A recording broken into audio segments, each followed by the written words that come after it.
सत श्री अकाल। कैसे हैं आप सब। एक बार फिर से स्वागत करता हूं आपको मैं अपने इस YouTube के चैनल पे। मैंने पहले भी एक वीडियो बना रखा था आप लोगों के लिए, जिस वीडियो में मैंने आपको बताया था कि आखिर किस तरह से तैयारियां करनी है। समय बहुत कम बचे हुए हैं, 50 दिन। उसी वीडियो का पार्ट 2 है, मैं आपको बताने जा रहा हूँ।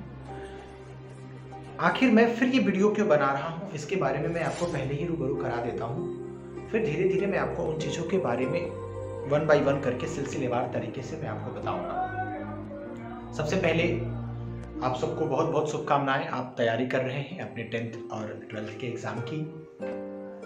हम अपने ईश्वर से, अपने भगवान से हम सभी दुआ करेंगे कि आपके नंबर बहुत अच्छे आए। देखिए मित्रों, भाइयों, साथियों, बहनों, उद्देश्य क्या है आखिर इस वीडियो के बनाने का। मैं क्यों बार बार इस वीडियो को बना रहा हूँ, क्यों मैं आपको चाहता हूँ मोटिवेट करना। इसका सीधा सा जवाब ये होता है कि जब कभी भी किसी भी तरह की स्ट्रेटजी को अगर आप फॉलो करना चाहते हो तो उसमें सबसे जरूरी चीज होती है आपको हमेशा मोटिवेटेड रहना जरूरी है। चाहे किसी भी तरह के काम को करो, चाहे वो पढ़ाई हो, चाहे वो बिजनेस हो, चाहे आपका कोई निजी व्यक्तिगत काम हो, जिस भी तरह के काम को अगर आप करते हो तो सबसे महत्वपूर्ण सवाल होता है आपको मोटिवेटेड रहना जरूरी है। अगर आप मोटिवेटेड नहीं हो तो शुरुआत के 1 दिन, 2 दिन, 3 दिन, 4 दिन या कुछ दिनों तक तो आप उस काम को बेहतर तरीके से करोगे। लेकिन जैसे जैसे चीजें नजदीक आती चली जाती हैं, वैसे वैसे आपके अंदर की वो मोटिवेशन जो होती है, आपके अंदर की वो जो इच्छा शक्ति होती है, वो धीरे धीरे कम होने लगती है। अब इच्छा शक्ति जब कम होती है तो उसका सबसे घाटा ये होता है कि जब चीजें नजदीक आती हैं, जब सबसे ज्यादा उन चीजों की आपको आवश्यकता होती है कि आप, जैसे मैं आपके एग्जाम का एक उदाहरण लेता हूं कि आप जब एग्जाम बहुत नजदीक था, शुरुआत के समय में जब आपकी सिलेबस की पढ़ाई शुरू हुई थी, 10th या 12th क्लास की सिलेबस की 10वीं 12वीं की पढ़ाई शुरू हुई थी, तो उस समय आप बहुत ज्यादा मोटिवेटेड थे। उस समय आपके अंदर एक आग थी कि मुझे बहुत अच्छे मार्क्स लाने हैं, कुछ भी करके मुझे टॉपर्स बनना है, कुछ भी करके मुझे 95% मार्क्स लाने हैं, 98% मार्क्स लाने हैं। बट जैसे जैसे एग्जाम नजदीक आने लगा, हुआ क्या, देखने को क्या मिलता है। आप खुद अपने आप को जज करके देखो। आप खुद अपने आप को जब जज करोगे तो आप ये पाओगे कि एग्जाम जैसे जैसे नजदीक आया, पढ़ाई के प्रति रुझान बढ़ने के बजाय रुझान घटने लगा। आखिर क्यों, कौन जिम्मेवार है इसके पीछे? इसका सीधा जवाब आप हो। क्योंकि आपको हमेशा मोटिवेट करने के लिए किसी व्यक्ति की जरूरत है। कोई अगला व्यक्ति चाहिए, कोई अगला चाहिए जो आपको मोटिवेट कर सके, तो आप मोटिवेट होगे और फिर आप पढ़ाई करना शुरू करोगे। आप हमें बताओ, क्या ये संभव है कि हमेशा कोई एक व्यक्ति आपके साथ होगा मोटिवेशन के लिए? ऐसा कहते हुए भी सुना है कि हर सफल इंसान के पीछे एक महिला का हाथ होता है। वो महिला आपकी पत्नी हो सकती है, आपकी माँ हो सकती है, आपकी बीवी हो सकती है, आपकी बहन हो सकती है, कोई भी हो सकता है। लेकिन ये बात बिल्कुल सही है। लेकिन इस बात के साथ साथ इस बात को भी अस्वीकार नहीं किया जा सकता है कि चाहे कोई महिला या कोई व्यक्ति आपको कितना भी लाख मोटिवेट क्यों ना कर ले, वो कितना भी आपके लिए कैटलिस्ट का काम क्यों ना कर ले, आपको उत्प्रेरित क्यों ना कर ले, जब तक आप स्वयं ये निर्धारित नहीं करते कि आपको बेहतर परिणाम चाहिए, तब तक दुनिया की कोई भी ताकत आपको बेहतर नहीं बना सकती।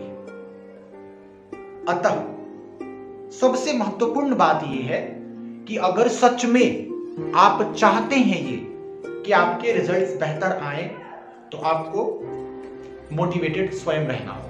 आपको कोई आवश्यकता नहीं है किसी दूसरे व्यक्ति को ढूंढने की जो आपको हर बार मोटिवेट करे। आते हैं दूसरी बात पर। देखिए अहम मुद्दा क्या क्या है, आखिर मैंने दूसरा वीडियो में क्यों बना रहा हूं उसके बारे में मैं आपको बताता हूं। देखो बेटा, परीक्षा नजदीक आ रही है, तो दोस्तों बात यह है कि परीक्षा जैसे जैसे नजदीक आती है, मैंने अभी आपको बताया कि पढ़ाई में मन लगना बंद हो जाता है। तो सबसे पहले आप स्वयं को मोटिवेट करो। जब कभी भी सुबह जगते हो, अपने दिमाग में ये ख्याल लाओ कि आप सुबह जगे तो आप पूरे दिन में आज क्या करने वाले हो। अपनी पूरे दिन के लिए एक रूटीन बनाओ। रूटीन आप इस तरह से बना सकते हो कि आप देखो कि किस समय पर आपको गैपिंग मिल रही है। गैपिंग मतलब कब कब आप खाली हो। जैसे अगर आप विद्यालय जाते हो तो विद्यालय के 6.5 से 7 घंटे के समय तो आपको बिल्कुल आप अपने पढ़ाई से जुड़े रहोगे, जहाँ शिक्षकों के साथ रहोगे। उसके पहले का समय, उसके बाद के समय, इन समयों का सही तरीके से निर्धारण करो, बंटवारा करो। और उन विषय वस्तु पर जो विषय वस्तु आपके कमजोर है, जैसे कि बहुत सारे बच्चों के साथ समस्या आती है कि उनका एसएसटी जो होता है, हमारे गुरुजी कहा करते थे, जिनसे मैं पढ़ा करता था, वो कहते थे कि एसएसटी बड़ी बेवफा, रात पढ़ो दिन सफा। तो ऐसा अक्सर मैं देखता हूं कि जो बच्चे एसएसटी की तैयारी करते हैं, एसएसटी पढ़ते हैं, तो पढ़ते हैं फिर कुछ दिनों बाद भूल जाते हैं। कई सारी उसमें सेंचुरी याद करनी होती है, सन ईस्वी याद करनी होती है, जन्म मृत्यु और भी तमाम तरह की चीजें होती हैं। हिस्ट्री में इकोनॉमिक्स है, ज्योग्राफी है। तो आपको बिल्कुल घबराने की जरूरत नहीं है। आप उन विषय वस्तु पर, जिन विषय वस्तु की आपको ये लग रही है कि एग्जाम इतना नजदीक आ गया फिर भी मैं उनके लिए तैयार नहीं हो पाया, उन विषय वस्तु पर आप ज्यादा स्वाध्ययन करो। और सबसे जरूरी बात तो मैंने आपको बता दी। उसके बाद देखो, जो भी आप स्ट्रेटेजी अपनी बना रहे हो, स्ट्रेटेजी में ये जरूर डालना आपने कि जब उन विषय वस्तु की आप तैयारियां कर रहे हो जो आपसे प्रिपेयर्ड नहीं हो पाई अब तक, क्योंकि समय 50 दिन है, तो अब करना क्या है कि जब उन विषय वस्तु की आपने तैयारी कर ली तो उसके बाद वो विषय वस्तु जिनके लिए आप कॉन्फिडेंट हो कि वो तैयार है, उनका रिवीजन करना बिल्कुल ना भूलें। और हर रोज अपने आप को कम से कम 2 घंटे दो सेट प्रैक्टिस के लिए। सेट प्रैक्टिस में हर रोज अलग अलग सब्जेक्ट्स के सेट्स मारो। और जब आप सेट्स प्रैक्टिस कर रहे हो, जैसे सपोज एग्जांपल के तौर पे मैंने ले लिया कि आपने इंग्लिश की सेट प्रैक्टिस की आज, तो इंग्लिश की सेट प्रैक्टिस की तो आपके साथ जिन जिन क्वेश्चंस की समस्या आ रही है उन क्वेश्चंस को पेंसिल अपने पास लेके बैठो, पन्ना तो आपके पास होगा ही, पेंसिल अपने पास रखो, उन क्वेश्चंस को वहीं टिक कर दो। अगर पॉसिबल हो पाए तो या तो आप उन्हें खुद से ढूंढो, अगर वो ग्रामर सेक्शंस के हैं तो उन्हें ग्रामर के नोट्स में ढूंढो, ग्रामर के बुक्स में ढूंढो। अगर ग्रामर सेक्शंस के नहीं, लिटरेचर सेक्शन के हैं तो लिटरेचर वाली बुक में ढूंढ सकते हो। अगर आपको फिर भी ढूंढने पर नहीं मिल रहा है तो ज्यादा समय बर्बाद करने की बजाय सबसे बेहतर है सीधा अपने शिक्षक से संपर्क कर लो। वो शिक्षक जो इस विषय वस्तु के जानकार हैं, जो विद्वान हैं, उनसे पूछो, वो आपकी समस्या को तुरंत समाधान कर देंगे। ठीक है, अब आगे बढ़ते हुए देखिए, मैंने आपको बता ही दिया कि बचे हुए समय का आपको बंटवारा किस प्रकार से करना है।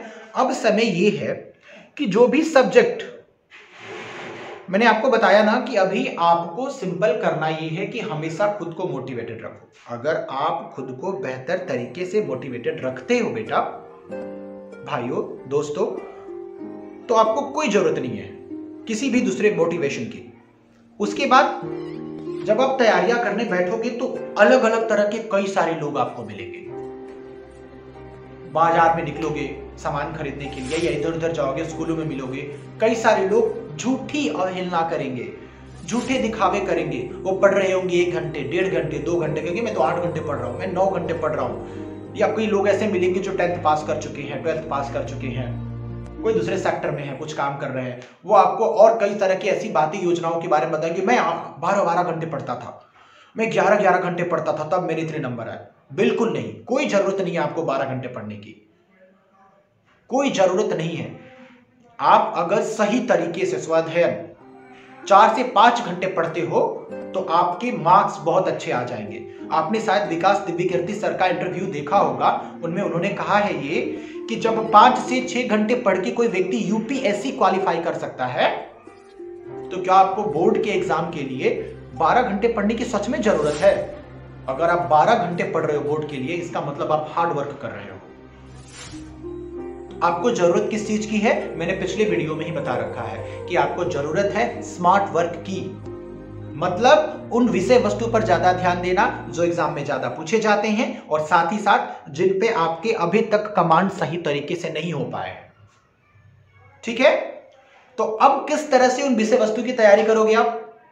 उन विषय वस्तु की तैयारी के लिए बाबू, आप जैसे कि सपोज एक एग्जांपल मैं ले लेता हूं, आपको तैयारी करनी है सपोज अलजेब्रा सेक्शन की, या आप क्वाड्रेटिक इक्वेशन के बारे में पढ़ रहे हो, तो आप क्या काम करो कि क्वाड्रेटिक इक्वेशन की एक शॉर्ट वीडियो देखो, और शॉर्ट वीडियो देखने के दौरान ही आप अपनी बुक्स, एनसीईआरटी की बुक्स या एनसीईआरटी एग्जाम्पलर या आर.एस. अग्रवाल, जो भी आपके पास बुक है, आर.डी. शर्मा, उन किताब को अपने पास रखो खोल के, आपने शॉर्ट वीडियो देख लिया, conclusion 5 minute, 7 minute, 10 minute, 11 minute, जो भी वीडियो है यूट्यूब पे कई सारे वीडियोस अवेलेबल है। उन शॉर्ट वीडियोस को देख के, फॉर्मूला समझ के, और आपको जरूरत है अब सवाल बनाने की, प्रश्न बनाना शुरू करो। इस तरह से करो, जब आपने प्रश्न बना लिए, सपोज उस अलजेब्रा सेक्शन के या क्वाड्रेटिक इक्वेशन के जब आपने प्रश्न सॉल्व कर लिए, अब आपके लिए अंत में ये जितनी चीजें अभी तक मैंने बताई, ये सारी चीजें पूरे जनवरी का शेड्यूल था। पूरे बचे हुए जनवरी में आप नई से नई चीजें सीख सकते हो। वो चीजें जो अब तक आप समझ नहीं पाए, उन्हें आप नया सीख सकते हो। अब प्रश्न ये खड़ा होता है कि तब फरवरी में क्या किया जाए, फरवरी में कैसे तैयारी करें, क्योंकि फरवरी जो होगा आपका लगभग 26 या 27 तारीख से एग्जाम शुरू हो जाएगा। तो फरवरी आप अपना पूरा अब करोगे, इस हिसाब से योजनाएं बनाओगे कि फरवरी में आप प्रीवियस ईयर क्वेश्चंस के सेट अवेलेबल है मार्केट में, प्रीवियस ईयर क्वेश्चंस के सेट्स खरीदो और हर सब्जेक्ट के विषय वस्तु के हिसाब से 1 by 1 करके तैयारियां कर लो। अब जब आप प्रीवियस ईयर क्वेश्चंस की तैयारियां कर लोगे, तो मैं ये नहीं कहता कि सेम टू सेम क्वेश्चंस आएंगे, बिल्कुल नहीं, बट पैटर्न्स मैचिंग होते हैं उनके पैटर्न्स।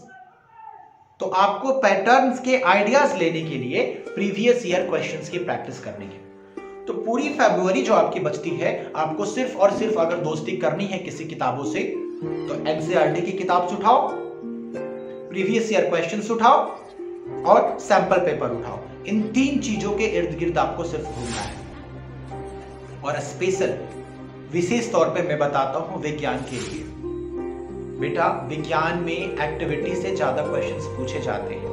एनसीईआरटी में जितनी सारी एक्टिविटीज दी गई हैं, उन एक्टिविटीज के आपको एग्जांपल्स, सॉल्यूशंस कई जगह मिल जाएंगे। कई सारी वेबसाइट्स पे या यूट्यूब के कई सारे चैनल हैं जहां पे आपको एक्टिविटीज के सॉल्यूशंस मिल जाएंगे। आप एनसीईआरटी एग्जाम्पलर खरीदोगे, उसमें भी एक्टिविटीज के सॉल्यूशंस दिए गए हैं एनसीईआरटी एग्जाम्पलर सॉल्यूशंस में। वहां से आप एक्टिविटीज को फॉलो करो, क्योंकि मोस्ट ऑफ द साइंस के पूछे जाने वाले क्वेश्चंस, आपने सैंपल पेपर भी देखा होगा जो सीबीएसई के द्वारा रिलीज किया गया है इस वर्ष, उसमें भी मोस्ट ऑफ द क्वेश्चंस जो है वो सीबीएसई के सैंपल पेपर में वो पूछे गए हैं एक्टिविटी से। तो साइंस में आपको एक्टिविटी पर विशेष तौर पे ध्यान देना है। हिंदी इंग्लिश की रही बात, हिंदी इंग्लिश के लिए आपको बहुत ज्यादा समय देने की कोई आवश्यकता नहीं है। बस जरूरत है आप एक बार कहानियों को पढ़ लो और कहानी के जो आपने समरी देखा समराइज कर लो और उससे रिलेटेड चीजों को तैयार कर लो। ग्रामर सेक्शन पे विशेष ध्यान दीजिए, चाहे वो इंग्लिश ग्रामर हो और हिंदी व्याकरण हो। इन चीजों की अगर आप रिवीजन कर लेते हो, नो डाउट आप बहुत अच्छे मार्क्स ऑब्टेन कर सकते हो। इसीलिए आप अपने आप को तैयार करो बेहतर तरीके से। मेरी हमारे जैसे तमाम शिक्षकों की शुभकामनाएं आपके साथ है। आपका दिन मंगलमय हो, बेहतर तरीके से तैयारी करो। All the best for your exam. अगर जरूरत पड़ी मैं फिर नेक्स्ट वीडियो बनाऊंगा, लेकिन आप स्मार्ट तरीके से पढ़ाई करो, हार्ड तरीके को बंद करो। इसी के साथ धन्यवाद।